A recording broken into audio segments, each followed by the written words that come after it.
ఇప్పుడు నక్సలైట్లు అడవుల్లో ఉండి ఆయుధాలు చేతబట్టి చేసేటటువంటి వాళ్ళ నక్సల్స్ అంటున్నారు. వాళ్ళకి సహకరించిత ఇళ్లల్లో ఎవరి పనులు ఆళ్ళు చేసుకుంటూ అప్పుడప్పుడు వీళ్ళకి సహకరిస్తా డబ్బులు సమకూర్చడమో, లేకపోతే ఈళ్ళిచ్చిన డబ్బులతో పనులు చేయడమో చేసేటటువంటి వాళ్ళు మిలిటెంట్లు అంటున్నారు.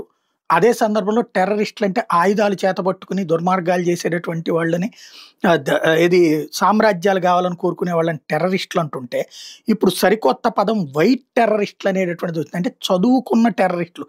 విద్య వినాశకాయ అయింది వీళ్ళకి. చదువుకున్న తర్వాత మంచోళ్ళుగా మారడం పోయి, చదువుకున్న తర్వాత నాశనకారులుగా మారుతున్నారు. అట్లాంటి దరిద్రులు ఇప్పుడు తాజాగా చేస్తున్నటువంటి యాక్టివిటీ అత్యంత కీలకమైనటువంటిది. వాళ్ళు ఇప్పుడు లేటెస్ట్‌గా వీళ్ళల్లో అరెస్ట్‌లనేటటువంటిది కొత్త కోణంలో జరుగుతా ఉంది. తాజాగా జరుగుతున్నటువంటి పరిణామాల్లో ఇప్పటికే ముగ్గురు డాక్టర్‌లని అరెస్ట్ చేసిన తర్వాత, ఇప్పుడు మరొకళ్ళని అరెస్ట్ చేసుకొచ్చారు. ఇంకొక డాక్టర్‌ని అరెస్ట్ చేసుకొచ్చారు. మొత్తం నాలుగో డాక్టర్ అయ్యారు. తద్వారా ఇప్పటిదాకా జరుగుతున్నటువంటి ఈ పరిణామాల్లో అరెస్టులలో కొత్త కోణం చోటు చేసుకుంటోంది.